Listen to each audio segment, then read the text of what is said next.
Why is Hex better than Bitcoin? Well, first of all, it's the fundamentals of code. The fundamentals of code is better than Bitcoin's. Inflation model is better than inflation. The staking feature is better than a mining feature.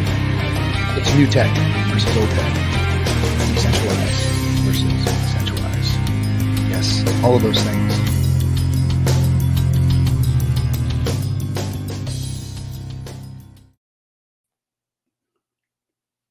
No revenue for you stealing somebody's music. Oh, by the way, SJ, we're going to go ahead and I got yelled at for not monetizing. Am I unmuted? Yeah, I guess I'm good. I don't see my level. We're good. Looks like we good? Got levels? Got sound? All right. I can't see. Can't tell. Wait a minute. Here we go. Yep, everything's good. Sorry, guys. Hey, welcome to Chatting with the Captain. I'm your captain. You don't know who I am. I'm RG3, Hex community OG. It's like a hairball coughing up that word. Means that I've just been around, got a bunch of scars from everybody fucking with me for the last 4 years.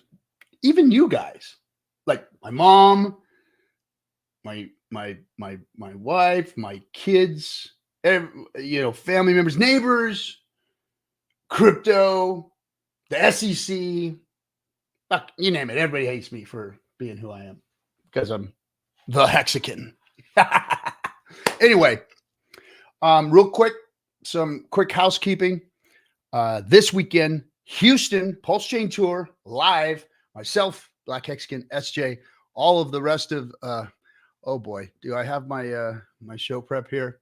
I better not miss anybody. I got to make sure I do this. Do we have the info up there, SJ? Gotta save me. Wow. How's it? Oh, here it is. So obviously real estate meets crypto. That's in Houston. We're going to have crypto speakers there, and we're going to have real estate folks who are in real estate have also been in crypto. So it's kind of a crossover. We got Moondog, Ladur, Corey Geary's going to be there. And myself, Hexy Quinn's going to be there. For those of you who never met Hexy Quinn, she's going to be there. SJ's going to be there. So yeah, going to be a good time. Hexy Quinn's going to be there? It says. Is that a rumor? That's a rumor. Oh, I may have misread what you got here in the thing. So excited. Don't play with my heart like that. Okay. So can I, try and get some clickbait here, get some people to come to the sharing? Anyway, no, Hexy Quinn's probably not going to be there. I misspoken. Her and SJ are working on some NFT collab stuff together.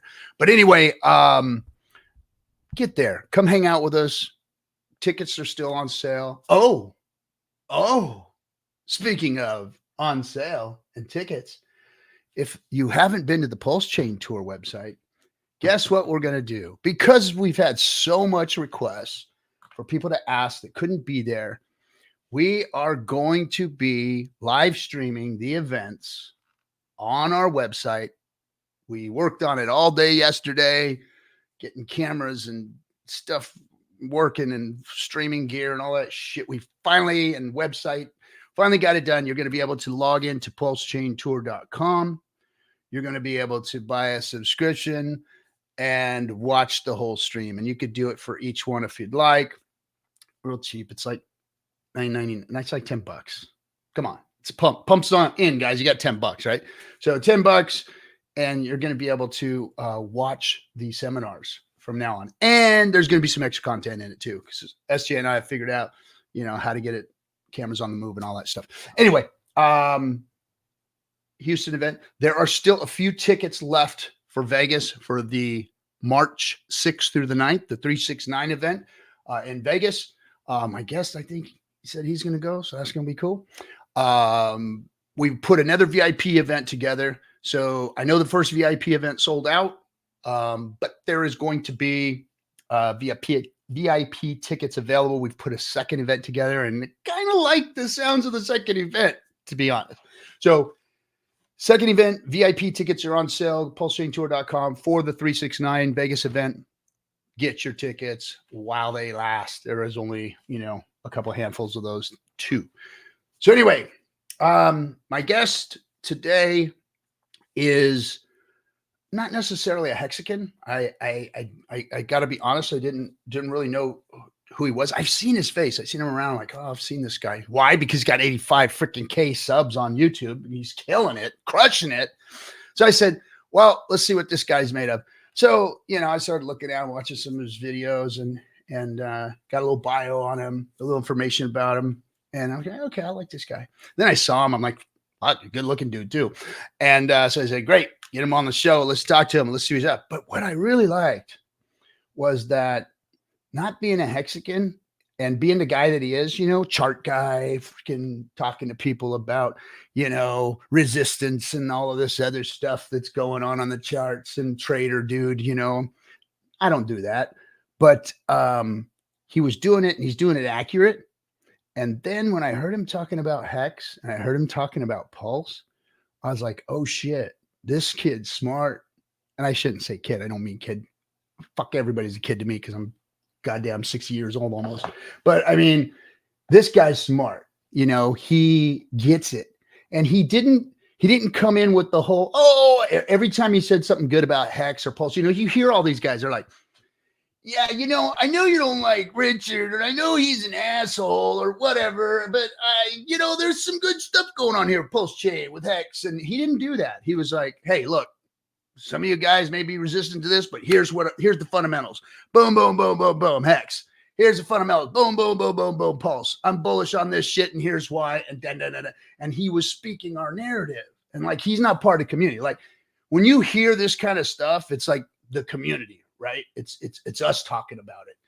And to hear it in our echo chamber all the time, it's like, it feels like it falls on deaf ears. Or what? Are we really fucking crazy? We don't know what the hell we're talking about? Or is this guy know his shit, you know? And it was nice to hear the validation from somebody as intelligent as he is and who has put in the work and done as much as he has been doing. So I'm gonna bring him up right now, quit japping my freaking jaws. So from D.I.Y. Investing, this is our buddy Donovan. What's happening, Donovan? How you doing, bud?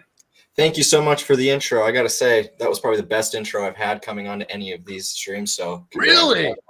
Yeah. Damn, make an old guy feel good, man. Make an old guy feel good.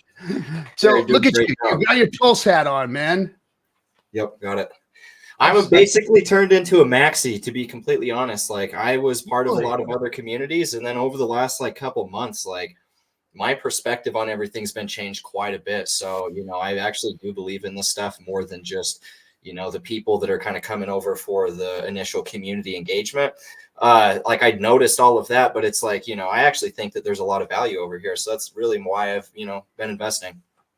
Well, right on. I like the sound of that. So, man, you're a young guy, and to see you like since 16, you were making informational videos. I mean, I saw the early videos that you were doing, and like, okay, this guy knows what he's doing. Well, what's your background, man? What got you into crypto, into space, and YouTubing, and all that kind of stuff? Just so we know a little bit more of, you know, how you got here. Right. To be honest, like, I was just doing drugs and then like buying drugs off. Yeah, but that's how all the good shit happens, man. Yeah, I had just gotten out of juvenile detention, and then I was looking up this Bitcoin stuff for the darknet, and so I met a friend. He showed me that, but at the time, like, he was looking at the price of Bitcoin, and he was learning technical analysis, and so he like showed me the chart, showed me all these boom and bust cycles, and how we were this was the very beginning of 2016 when Bitcoin was worth like $400. So he showed me the chart, and I just kind of like knew in that moment it was going to be the future. I don't really know why, but I just did.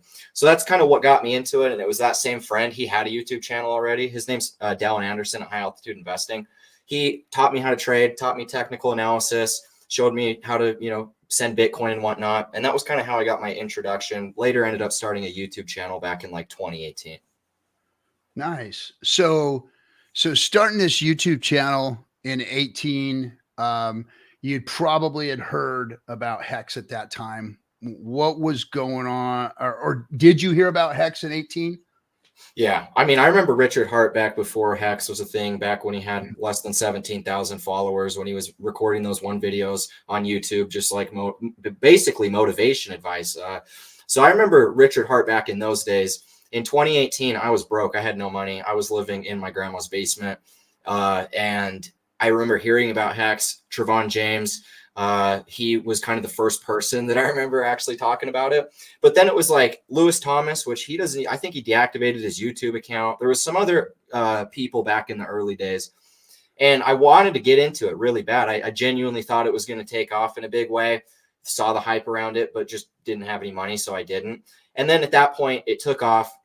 You know, I felt like I got priced out. And then COVID happened, and I thought that, you know, it had already taken off too much. Little did I know it was going to do another 100x from that point. So I didn't really get into Hex the whole cycle as much as I wanted to. It was actually my girlfriend at the time, you know, convincing me to sacrifice to PulseChain. That was kind of how I got my introduction into this community. And then most recently, you know, I kind of forgot about my sacrifice. It's just been chilling in my wallet.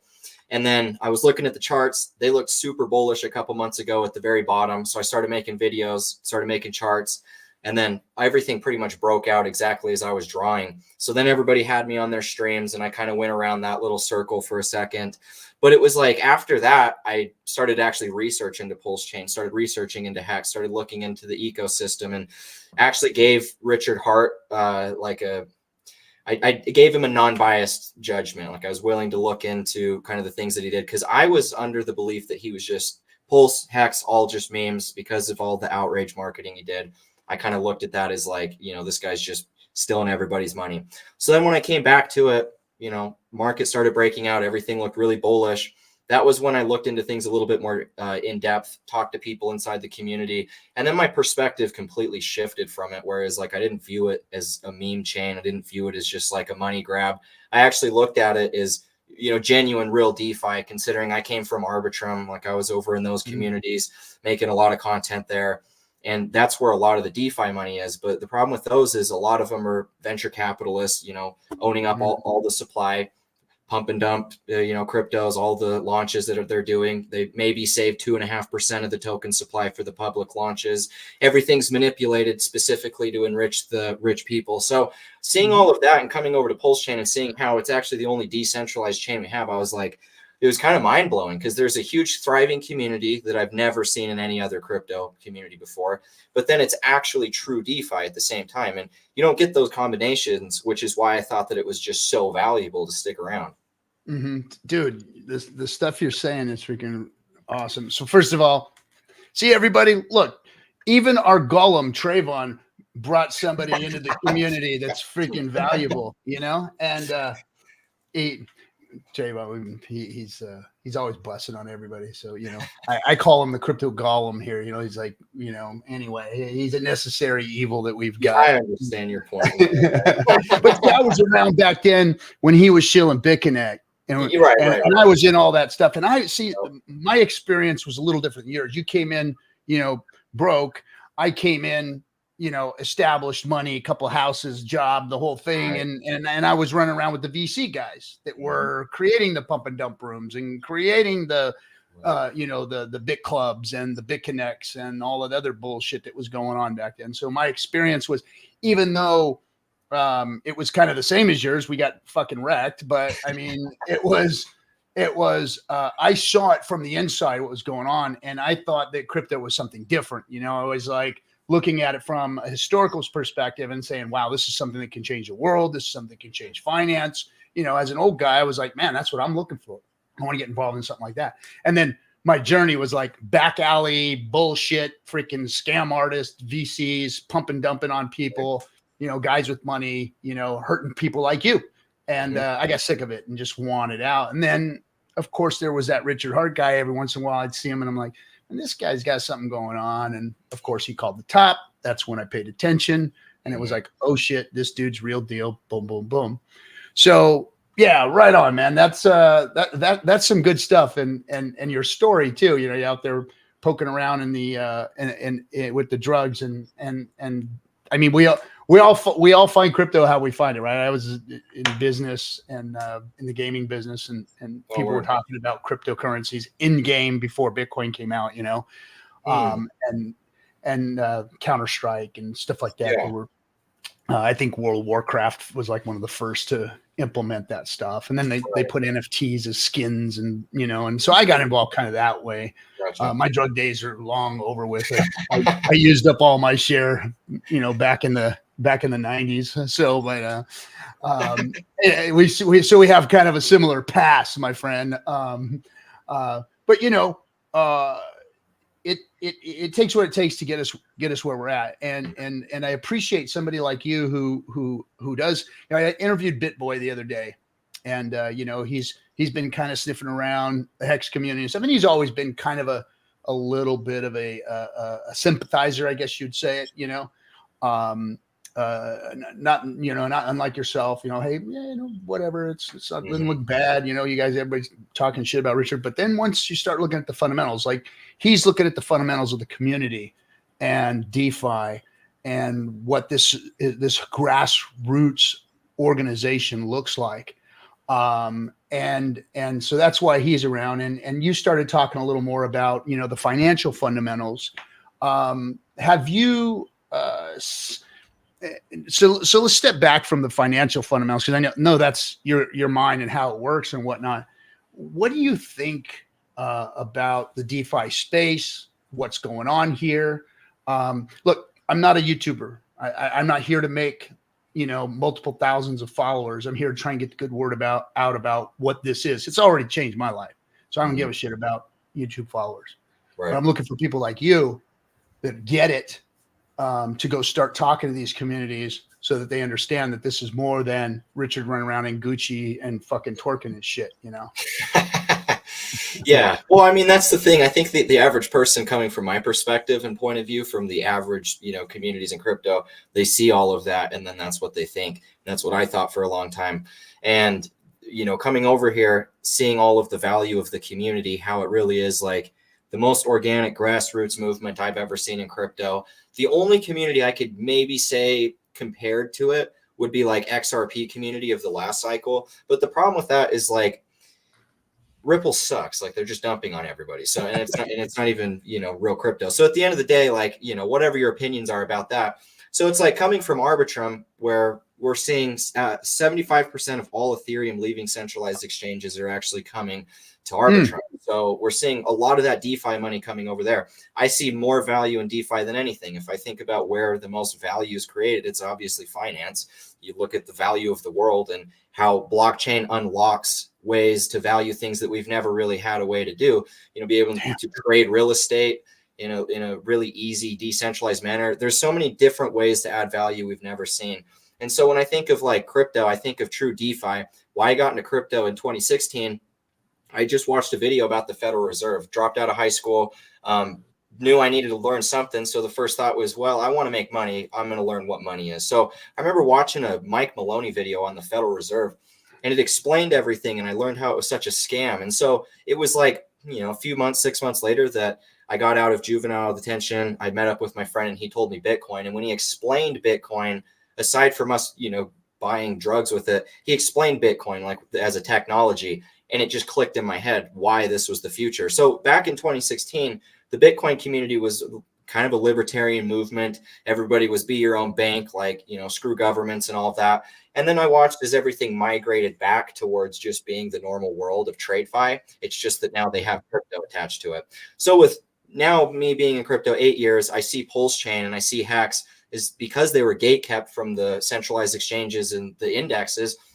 It actually created like the perfect storm in the most decentralized chain in crypto. And I see so much value in that, watching the fallout of FTX, Voyager, Celsius, all of the centralized exchanges of the 22 bear market. It just proves more validity for why we need to go decentralized. And, you know, for me, it's like DeFi is going to make the most money. It's going to change the most things. And I think that at the heart of true DeFi, it has to exist on the blockchain. And there's nothing that really is that, considering most tokens exist on centralized exchanges. Most of these token supplies are held up by venture capitalists and people that got in, you know, way below everybody else. So at the end of the day, like something that gives everybody else the opportunity, I don't really see anything else but PulseChain and Hex in that regard. So you look at these things technically and that's your forte, obviously. But I know you have a grasp and understanding of the greater mission here of crypto and DeFi and whatnot. So what's your feeling on, looking at the technicals, and I know you look at technicals on the XRP and the centralized stuff, and I know you look at the technicals on things that are DeFi like Pulse and Hex. We've got a split and a riff happening here. I just watched this morning $1 trillion move in Bitcoin. So there was a $423 billion move just this morning. Or I'm sorry, $423 million move. So we're talking about, close to $1 billion. Sorry, misspoke. $1 billion just this afternoon moving. And it's been picking up more and more momentum, more and more speed as I see these OTC trades going on behind the scenes. So CeFi is gearing up. CeFi is BlackRock. They're bringing the fucking guns. It's probably going to go, 8, 9, $10 trillion market cap. They're looking to pump this bitch up hard. Take most of the Bitcoin. Obviously, the old OG Bitcoiners, the big old wallets are dumping this shit OTC and walking. So I'm seeing that, like you said, that that libertarian, all these guys who are holding these big bags and whatnot, I see them cashing out. That's what I think's going on. And they're handing over the keys to the kingdom to these centralized organizations. I mean, like the people we're like fighting against, right? Like the people that were, and they're bringing it on with thunderous applause. Like, hey, come on in, bring it, pump our bags. And guys like you and me, we're going to get rich as fuck this cycle. I mean, we're going to kill it this cycle. Yeah. And because of that, and because of the FOMO they're going to create and blah, blah, blah. All right. So that being said, I think there's going to be a riff. I think obviously we're going to have CeFi and DeFi. It looks like we're doing pretty good up against regulatory. I think they wanted to try and cut our head off right before the FTX debacle happened. I was in DC talking to lobby groups, and they were like, "Fuck you guys, DeFi's done. We're going to give it to the centralized organizations. They're going to get the rules. They're going to be able to play. You guys are done. We're coming after you." That's how it felt when I went to DC. Yeah. Then FTX happened. And it blew up in their faces. Like they were getting ready to freaking nuke us, and they were setting the bomb, and it blew up in their faces. True. So couldn't stop it, what was happening, because, BlackRock, everybody, they were ready to come in. They're coming in. They're taking over. And maybe they were getting rid of those centralized, organizations so they can take over. Right. But what do you think is going to happen here? What's your take when you look at the numbers and what's happening? What do you think is going to happen this cycle with DeFi and CeFi? Well, I do think that they're going to end up merging to a big extent. To know exactly how much, I mean, it's really hard to say. We've had so much infrastructure that's been added. I think that with FTX blowing up in everybody's face, it is really like how you said, they were right there at the point of having full control over the crypto markets through the centralized exchanges. And then with FTX, that changed the whole dynamic all over. So it really shifted things back into the balance of the market. And with new protocols in DeFi, through Chainlink being able to actually process data, I think that we're at that point. It's really just the fact that ETH sucks, that we can't have true scalability right now. But I think that with this next cycle, that's where it kind of happens. Like we have the ETF approved. This is the institutional cycle. If you look at the valuation of a market cycle, the psychology of a market cycle, that's kind of my favorite part of investing, is understanding the psychology of it, because everything's emotional. It's all humans putting forth their money, and then it's their emotions that are driving the values of things. And so when I think of this cycle, the institutions are going to have exit liquidity. They're going to have to shill to the retail. I think that this will be the biggest cycle since 2017 that we've seen, specifically for altcoins. And it's all going to be paired with the institutional bubble, them needing all of this exit liquidity to actually realize their gain. And it's like you said, all of these original Bitcoin OGs, I think that this will be the cycle where they also look to take profit. But as this is all taking place, we're going to be looking at a huge shift from centralized to decentralization. It's just a matter of when. you know, when we get enough hype setting in here. But like when I look at the cycle, what more really needs to happen for true mainstream adoption? Like the ETFs approved, that to me was kind of just like that final hurdle before everything just gets completely sent. Yeah. No. You got your finger on the pulse of this, buddy. That's you nailed it. No, you're nailing it. There's nothing that we can do to stop the train that's coming. And like you said, the sheer volume that we're seeing moving in the background, the trillions that they've already started to accumulate is looking for exit liquidity. And so my guess is that we're going to see some black swan events or something close to a black swan event where, you know, the SEC is going to get their asses handed to them. They're going to get carte blanche. The centralized exchanges are going to be all okay and running volume like a motherfucker. And that's when they're going to create that Venturi effect of FOMO that just draws retail in. My guess is that we're going to see some really simplified or some really bitchin' easy process. Like when Robinhood came out. When Robinhood came out, it was like every 14-year-old on the playground had freaking, you know, literally stock in their hands, right? They were all buying stock. Like, and I think that's what's going to happen this cycle. There's going to be something that spreads out to the greater community that makes it really easy for them to just start onboarding crypto, like boom, boom, boom, boom, boom, boom, boom. I'm in this one, you know, and whether it's a revamp of Robinhood or whatever, I think that that's what we're going to see because, like you said, they got to create that exit liquidity. And what if it's Twitter that does that? You know, not to cut you off. What if it's Twitter that does that? Because Elon Musk is in the background building Twitter as the financial app right now. They've already basically have it built. I wonder if that's going to be, because when we're looking at Twitter, the most engaged part of Twitter is crypto Twitter and finance Twitter. Like people don't realize that the most trending topics are usually something to do with a crypto hashtag. So a lot of the times the most popular things are constantly around crypto. So when we're talking about, you know, China, how they have the WeChat, how they already have that fully functioning all in one purpose app where they can buy, sell, trade, look at stocks, post to YouTube, post a selfie to Instagram. They can do all that from one place. I wonder if that's going to be, maybe that's what bridges the gap. Maybe it's Coinbase that makes a DEX that we can use because they have a layer 2. Maybe they put it together. I don't know, but I do believe that there has to be some sort of catalyst, and there will be some catalyst, and it's going to be interesting to see what that might actually be. Well, I think you're onto something because I was, and by the way, thanks Derek for the 5 there. Appreciate it. Yeah, DIY is the deal. And you're not an RH Max either, but believe in the Hex Pulse ecosystem. Happy to be listening. Derek, so you've got some people that are your folks listening in and watching. So I think you nailed something. When I was watching one of your streams, you know, you were talking about Dogecoin, and my first reaction was visceral. It was like, oh, fuck this guy, man. God damn it. He's talking about Dogecoin.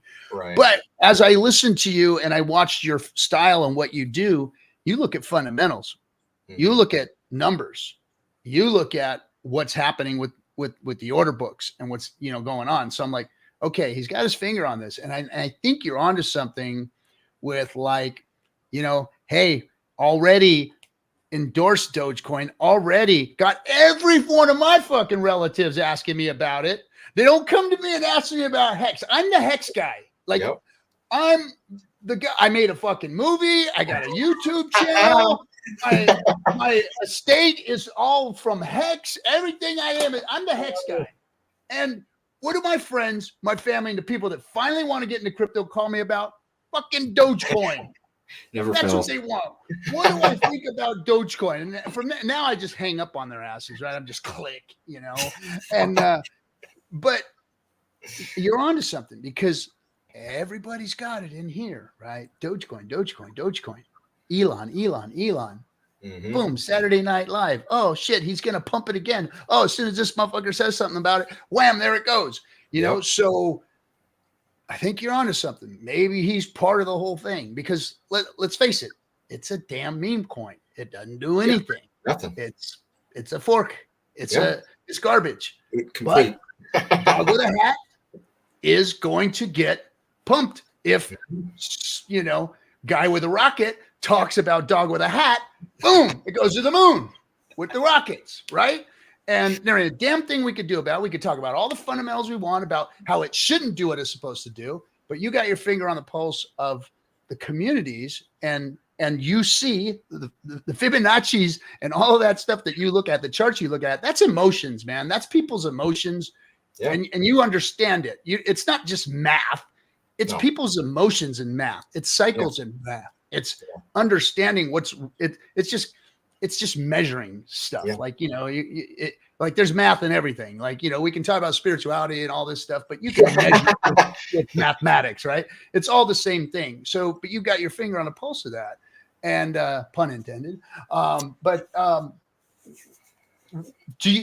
Okay, so if we see it as black swan, just go ahead and put your imaginary horrible out there, and what something like an Elon might do with something like that.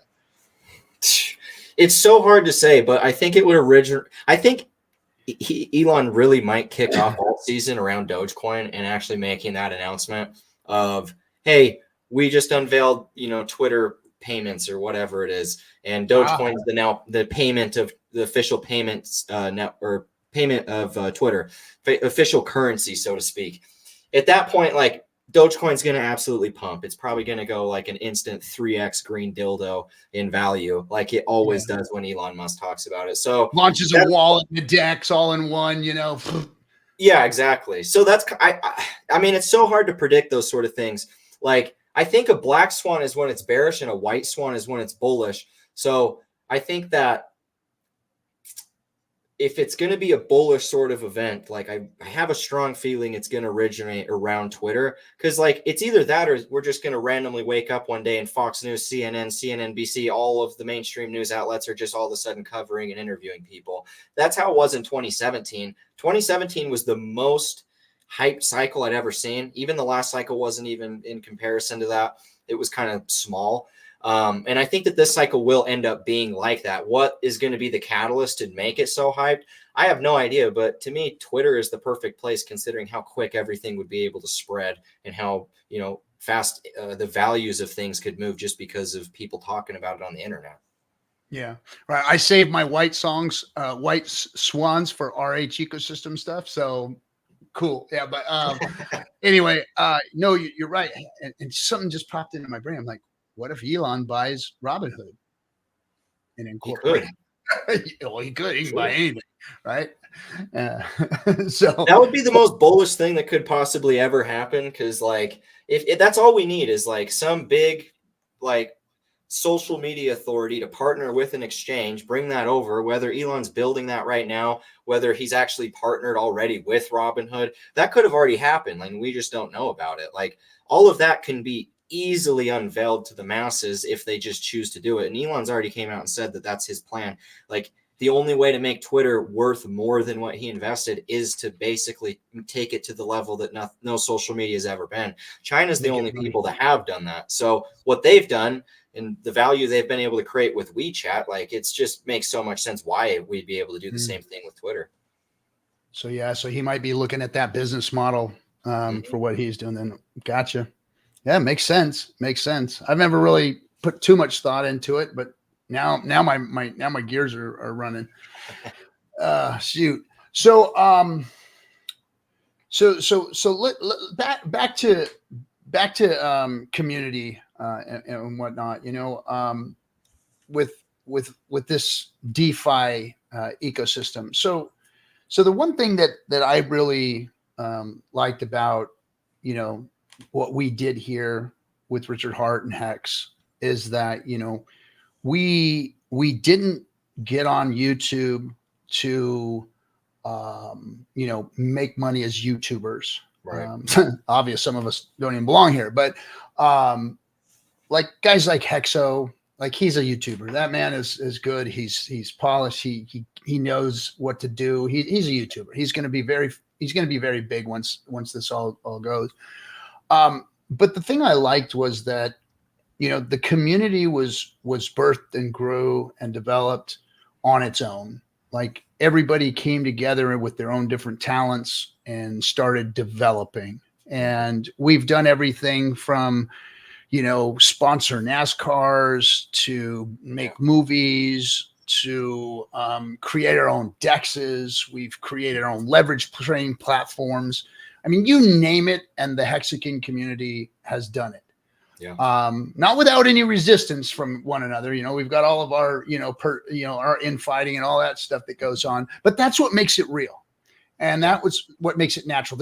Everybody's not in lockstep with one another, and nobody's getting paid by, like, Richard doesn't drop money or even, a bunch of thank yous on all of us for doing the stuff that we do. And to our advantage and to his advantage and to the ecosystem's advantage, because the community is separate from the cryptos, from the founders and the founder and all that stuff. And what's your opinion on it? How do you fit in with it? What are you looking at, coming in here and saying, I'm more of a maxi now. So what are you trying to get out of this? Yeah, so I actually am advising a project called Pulse Launch right now. That's going to be one of the first launch pads. It's going to be the only one that does rev sharing. And then also it is going to be a fair launch model. So there's not going to be any VC bull crap and stuff like that. Because I've worked with all the launch pads in the last cycle. I was not working with, but Ape Terminal was contacting me before all of their crazy FUD went around the circles, which you guys probably don't even know what that was because you're just inside this community. But there's just a lot of like shady stuff that happens. So I started advising this project. I genuinely believe in that. That's kind of my plan for, once I saw the value of the community, because the community is the most valuable aspect of this. Like I've never seen anything like it. There's the people and how they fund everything and how you don't have some company that has to pay everybody. You don't see that in anything else besides Hex and PulseChain. So that was where I saw the real value, was the community. Then I started looking in the fundamentals, and then I saw more value there. The fundamentals also lined up with the community and, the initial value that I saw there. So anytime I had multiple different points of interest, lining up, it just adds more validity to, what I was initially thinking. So that was really what got me started in all of this, was seeing how thriving the community was. So then it was like my friends wanted to build this project that I had met when I lived in Santa Monica in the last cycle.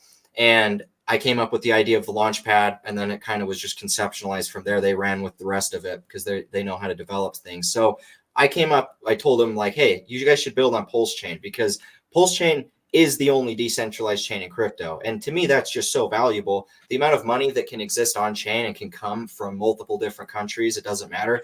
I think that right now we're in this big divide, which I was arguing with a bunch of people on Twitter today about it. So many people want these coins like PulseX and Pulse and Hex to be listed on centralized exchanges. And I just always tell people that that's just the silliest thing, especially with all of what we just saw in the bear market. So it's like, we have this thriving community. It's the most thriving community I've ever seen. It embodies all of the original values of what I got into crypto with. And that gave me confidence to want to build on it as well. But it's like, now that I'm here, I see some of the people in the community like almost petitioning for things that are like, I came from the normal community, so I see where this stuff leads to. And it's like, I think that we should keep it how it is, keep it decentralized, keep the tokens on chain. Because if Hex can hit 88 billion in market cap, then all of the rest of these can pretty much do the same thing, in my opinion. So, I see the community is the most valuable point and part, but that can change very quickly once all of this new money starts to filter in, once it bridges over from ETH and Arbitrum and here. We're going to get more people like BitBoy, except people with bad intentions all around. So it's like, if we can keep those original values, I think that is what the value of PulseChain is. And so that's kind of what I'm petitioning for, is everybody to keep it on chain, real DeFi. Yeah, that's why I'm here. I'm here to keep shit straight. That's why that's what I want to do, is just keep shit straight all around. I'm harder on the community than I am on others, because I want us to be better. Yeah. I want us to attract. I want us to just be the ones to turn the other cheek. And hey, we won already. Let's just go out and show everybody who we are, what we are. And this is the kind of stuff that I've been looking for, is guys like you, guys like Ben, people coming in and going, hey, we were wrong or they were wrong and we kind of just listened or didn't. We should have stood up for you guys and we didn't. We should have said more about it, but we didn't. You know, that's the that's the flippening. That's when things are starting to change, where the communities are starting to, you know, recognize what it is that this community has done. And I think that, you know, you saying that, you know, with the amount of followers you have and the amount of time that you've spent in the general crypto space, is really a relief to the freaking soldiers out here who have had their heads bashed in for the last 4 years. You know, and I kind of attribute that because, like I said, you know, first of all, we got our friends, family, and everybody else coming after us for being in crypto. Then, you know, the three-letter agencies are all after us. You know, the crypto folks are after us. It's like we had it coming from every angle, you know, and to finally see the space start to break down a little bit, and people like yourself saying things like you're saying, you know, it means a lot to all of us. And so with that said, you know, you obviously run in some circles, and I'm not going to ask you to name names or anything like that. Have you heard any of the gatekeeping? Have you heard any of the suggestions to stay away from Hex and the Hex community and Richard and all this stuff? Has there been anything that you've found to be kind of like disingenuous, just outright trying to come after us for whatever reason, or even find a reason that they've said why? Yeah. Well, I mean, at the end of the day, the reason it was gate kept was just because of Richard Hart's marketing tactics, saying it was better than Bitcoin in an early community where there was a lot of Bitcoin maxis, where you don't piss off Bitcoin maxis. And then he followed that up by saying, okay, this is better than Ethereum, and then pissed off all the Ethereum people all in like within just a few months. So that's what everybody that was part of those communities were like all the ETH wells were like, hey, CZ, you better not, you know, list this or we're going to not give you our liquidity and trade over here. So, okay, don't list it on CoinMarketCap. Okay. You know, yes, master, so to speak. So that's why it all happened. And then over time, because they were just so enforced with those things that like they had to keep it that way. But I think a lot of it was also because of FTX potentially. Like we don't know all of what they were funding behind the scenes, and maybe not FTX, maybe Coinbase, maybe this exchange, maybe that exchange. We don't all know like what things they are pulling, what strings they're pulling, that we just can't ever end up seeing. So, you know, at the end of the day, with them all blowing up, with the market resetting, with all of the money starting to rotate again, I think that the value came up where it's like, you know, a real decentralized alternative is needed. And because of the fact they were gate kept, it just created the perfect storm over here with Hex and PulseChain. Like when I hear the average community person, the only argument I have against Hex or PulseChain is like complete ignorance. There is no actual reason that they hate on it. It's some small-minded thing, which is the same perspectives I had. I came over, was quickly proven wrong with facts and data. It's on chain. Like it's not like nobody's pulling a quick one and rug pull anybody. It's all on chain and verifiable. So maybe the only argument you could make was with Richard tornado caching the funds, but I believe in privacy. Everybody should be able to do that anyway. So like, I'm not going to fault the guy for doing it. That's an opportunity he took, and, you know, more power to him. So I actually just see a lot of value all the way around, you know, no matter what way you look at it. But the average person I just don't think they're willing to accept, you know, reason and understanding that maybe they could be wrong about this, because they've just had all of these random narratives spun off by big whales that actually had no validity towards it. Yeah. Well, I mean, I don't,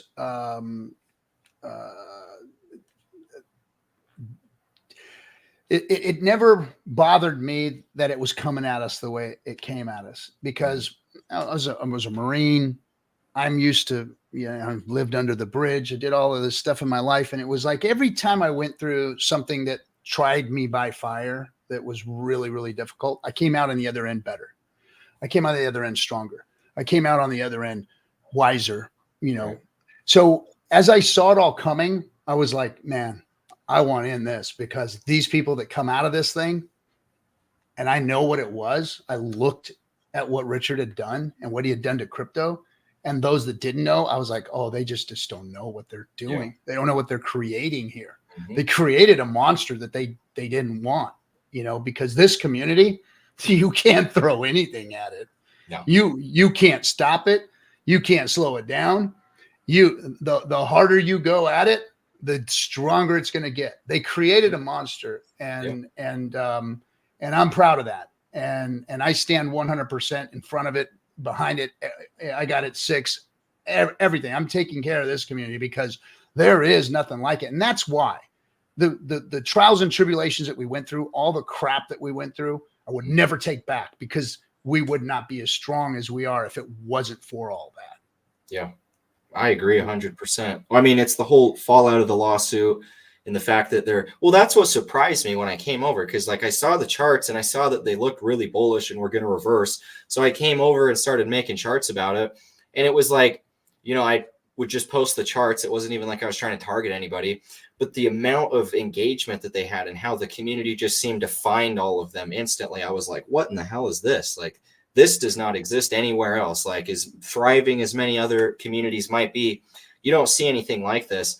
And it was like, when I came over and then I started to learn the fundamentals of it, it was like, I actually understood the value of what was being created over here. And so it was at that point, seeing such a huge thriving community behind it, it really caught me off guard at first, but that was what made me actually give it a second look. Was like, okay, well, if there's all of these people that are so diehard about it, like to the point of like some of them deifying Richard Hart, like surely there's something there. There's got to be something there. And so I didn't know if like maybe he casted some little, spell over everybody, or if like there was actually real value, but there is a lot of actual value on chain. And that's the value of it, is it's on chain. People don't understand that because they haven't been in crypto. They haven't been screwed over enough. They haven't been counter traded against by BitMEX and liquidated, being over leveraged on positions when you shouldn't be. They haven't had all of those issues. So it's like, they don't necessarily know what they're bringing on by wanting to bring on, the normal crypto world of like VCs and centralized exchanges and all of that. But it's like, because there's such a huge grassroots movement, and because there is, the technology here, people don't realize that you really can't kill it. Like, this thing is going to just continue to knock at the door and continue to knock at the door in the same way Hex did in the last cycle, except now you have Hex doing it. You have PulseChain doing it. You have PulseX doing it. You have all of the other ecosystem projects doing it, to where you're going to see all of the big, influencers just make that transition. It's just only been a couple of us now, but it's slowly then all at once. I can guarantee that. Yeah. And, something you said is I got to go is like the dedication, the zeal, the zealots that we have in this community. Like, put it this way, like you said, the ones that deify Richard. Look, I like Richard. Richard's my friend. I've met with him. We've spoke together and whatnot. And I've been behind his project 100% this whole time. I'm the fucking Hexkin. I'm the guy that coined the term. I'm the one, and I still have maxis that check me on a daily basis. Like, these are people that I've helped bring up through the ecosystem, that I watched come here just a year ago. And if I step out of line in any way that they don't like, they're up my ass. And, so it's like, that's how strong this community is. And I love those guys, but man, they will come after anybody and to protect this ecosystem, to protect Richard and what he's created here, because he's changed a lot of lives. Yeah. He's changed mine for generations to come. And, and that's why we work so hard. I don't work hard to be a YouTuber. I work really hard because I know that more people deserve to understand what this is all about. And the work that we've done, the time I've spent away from my family, the money I've spent, all the things that I've done here, and the crap that I've taken is all worth it to finally see some of the walls coming down. Yeah, with people like you coming in and saying the things that you're saying, and it really does mean a lot to this community, to have people like you validating it and putting a stamp on it and saying, good work, guys. You guys, have really created something. So thanks for doing that. We're running out of time here. Anything you want to bring up? Anything else? You were talking about a project that you're coming up with. We don't shill stuff here. I only shill Hex, Pulse, and PulseX, but go ahead and tell people what you're working on. I'm interested. You sound like, you know, you've got the best interest of crypto and DeFi in mind. And I always warn everybody, hey, nobody's shilling anything here, but there's people in this space that, hey, if they're worth their salt, they're out there building projects and doing things that may help DeFi. So go take a look at it yourself and see what they're doing. Yeah, word. I appreciate that. No, and that's one thing I do appreciate about the community is they are really, really like, you know, they keep all of their cryptos to themselves, and, you know, they're not trying to really talk about anything else and branch out. So I do appreciate you even offering. I mean, that's why we wanted to build on PulseChain in the first place, was just simply because of the fact, like, Richard Hart did create the perfect ecosystem. He started it in a way that no other no other cryptos had done up to that point. It was actually fair. He included so many people and did change those lives. And so that was kind of at the focal point of why we even wanted to create a launchpad, because we had just seen all of the issue with Ape Terminal scamming everybody, basically rigging all of their lotteries so that they were going back to the founders, which they weren't supposed to do. I've seen that because I worked with Ferrum Networks in the last cycle. Everything was just a big pump and dump. And I didn't follow along with it because I just didn't feel right doing it. But there's a value in being able to create a launchpad where the community actually gets to vote on what projects get added to the ecosystem, what ones they feel are valuable. And then on top of that, actually give you rev share for holding or staking the token itself. So we wanted to basically take all of the things that are wrong with launchpads, all of the greedy aspects of them, and then we wanted to fix all of that by more or less having the community be able to vote through the DAO and have, you know, a fully community governed launchpad. I think that that's going to be super valuable. I think that this is the perfect community to be able to do that. And our ultimate focus has always been decentralization first. And there's genuinely no other chain in crypto that can even compare when we're talking about that. So, you know, if you guys do want to check it out, it's Pulse Launch on Twitter, Pulse_launch. I at the end of the day, like, I want everybody to look into it. I want to hear what everybody else's opinions are, because we would just wanted to bring the most value to the community. That's why we've, you know, focused in on PulseChain. So anybody that has anything negative to say, I'm always open to hear it, because at the end of the day, we just want to continue to bring that value back to the community. So thank you once again for, you know, letting me share that. Thank you for having me on the podcast and the stream. It's been a really great pleasure. I can tell that, you know, I didn't really know a lot of the people in the community. And so as I was streaming, I was kind of learning them for the first time. This has been the same sort of thing. And I can tell that you have a lot of those original values. I can tell you're an OG member, been here forever. I mean, everybody knows that at this point, but, you know, I see a lot of those original values of the crypto community, and I really respect that a lot, considering that's why I came over to PulseChain. I see so much of the, you know, crypto community is just taking profit first. They're completely ruining why I got into crypto.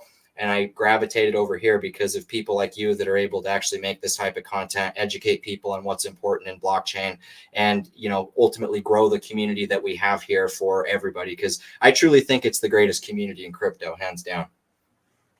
That's fair. And it's awesome to hear people talking like that. And that's the kind of attitude and the kind of introduction that we like to hear from somebody coming in from the outside saying, hey, I'm going to build on PulseChain. Because let's face it, we have an L1. You know, it was one thing when there was Hex. You know, Hex was the GOAT. Hex was, you know, like Bitcoin. I mean, obviously it wasn't a blockchain, but it was, you know, the crypto that we could all get behind and shield the people without worrying about it, without worrying if we were going to wreck somebody or get rug pulled or any of that kind of crap, you know. So we were very protective of that. But now Richard has opened things up, and he built it for Hex to run on. It wasn't necessarily built for crypto. I mean, he did say that I'm here to help Ethereum. I'm here to take some of the load off. I'm going to carry some of your load on my back, Ethereum. That was Richard's take. He didn't say, fuck you, Ethereum. He said, I'm here to take some of the load, help out. You guys get yourself fixed. And, you know, it's going to be a multi-chain world. I mean, Richard didn't say that, but more than likely it's going to be a multi-chain world as we're looking into this. And, you know, and because it's an L1, you're going to have projects come. And like it or not, our zealous, you know, hexicans are going to need to accept and, you know, gauge what is a good introduction. How are people coming in? Are they, like you said, are they snatching value, or are they coming to bring value? And through merit, earn, because everyone's allowed to earn. Everyone's allowed to earn. You know, this is a meritocracy here. If you're coming to extract value, fuck you, we're going to watch out for you. Yeah. But if your protocol and what you're bringing brings value, and you come humbly and you're asking, for people to open it up and look at it and see for yourself what we're doing. We're an open book. We're not hiding anything. We're not trying to be a shiny object. Then you can't ask for anything more than that. So Right. Hats off to you, man. I appreciate you. You got a good head on your shoulders. You're going to go far in this space, man. For being as young as you are, or look anyway, you're really doing a great job, and you're wise beyond your years, my friend. Thank you. I really do appreciate that. I've met a lot of great community members. This has by far been, one of the probably the most laid back podcasts and stream that I've been on so far. And, I can tell that, you've got a great community behind you. I already went and watched some of your streams before I went and came on here. So I was a little bit more familiar. And, I think that, with me actually moving over here and focusing more on Hex and PulseChain, I really think that it's people like you that have established yourself already. You already have your brand. You already have all of these community members that know you for so long that, once people like me and BitBoy come over, you're really going to be able to help sort of, educate these sort of people that might be a little bit more standoffish, might not do as much research as maybe I looked into it at first. And so it's like really valuable to have these sort of channels that have already been established. And I just really appreciate you having me on because, I think you're a great person. I think that SJ is also a great person as well. It was nice chatting with her before this. So I just, really do appreciate you guys having me on. Right. I appreciate you, man. Thanks for coming. And I'm sure we'll have to talk again, and we'll check in on your project, and you can give us, some reports on the sentiment of the charts and what's going on, if you don't mind. No, for sure. I'm happy to collaborate whenever. And I actually do have a plan about bringing people onto my channel. I've never really done interviews, but this is kind of the one community where I feel like it's justifiable. I haven't felt that confident about anything else to do that. So I'd be more than happy to bring you on as well. A little busy with Pulse launch and all of that, but I think that after the Pulse conference in Vegas, I'm going to have a lot more free time in my schedule. So I'd love to have you on sometime around there if you were open to it. Heck yeah, man. Heck yeah. We'll hang out in Vegas. We'll have some fun in Vegas. Hell yeah. Definitely down for that. Right on. All right, my man. Hey, would you mind hanging out in the green room for just a quick second? And no, I got you. Show. All right, my man. Take care. All right, everybody. That was freaking badass. D.I.Y. Go check them out. All of the links are going to be in the description. If you haven't heard of them, I'm sure most of you have. I don't get out much. But I have seen him around, and his stuff is great. He's really a smart young man, and he's got his finger on the pulse of this thing. And guys, look, they're starting to understand. They're starting to see. They're starting to come to us with like, hey, man, we didn't know what we didn't know. And that's when we've got to use discernment. That's when we've got to welcome these people in. That's when we've got to bring these guys that are building on the L1 on PulseChain. We've got to give them enough rope to either hang themselves or prove themselves. And we can't be as attack doggish as we've always been. War's over, guys. Put down your fucking guns. It's time for peace. It's time for diplomacy. It's time for us to start teaching the world. They're open to listening to us now. We got to teach the world about this stuff, and we got to do it in a way that is going to be palatable to everybody. When we had to fight, we fought. We don't have to fight anymore. Now it's time for diplomacy. And I know some of my fucking war dogs are out there, and you're never going to change. And, and hey, that's okay. That's okay. We need you too. In case there is any outbreaks and we need to sick you on somebody. I freaking love you guys too. All you pirates are the best. All right. Thanks, everybody. Don't forget Houston this weekend. Go to PulseChainTour.com. You can actually view the seminar that we're going to do in Houston. There is a link for you to click on. It's it's like $9.99. You get to watch the whole thing. But if you're there, come fucking hang with us, man. Come hang out, have a good time.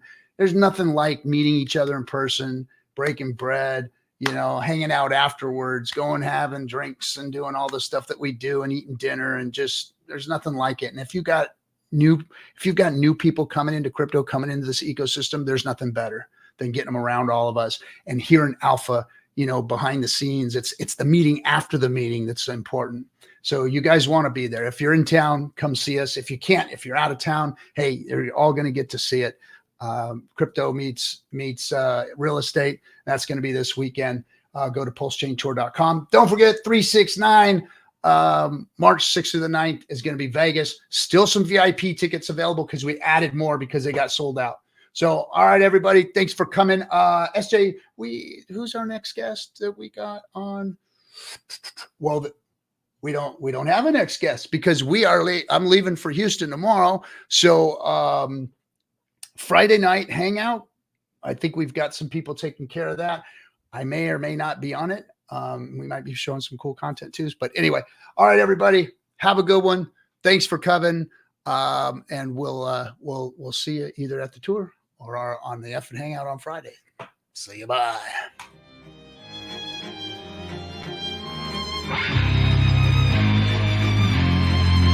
Why is Hex better than Bitcoin? Well, first of all, it's the fundamentals of code. The fundamentals of code are better than Bitcoin. Inflation model is better than inflation. The staking feature is better than a mining feature. It's new tech versus old tech. Decentralized versus centralized. Yes, all of those things.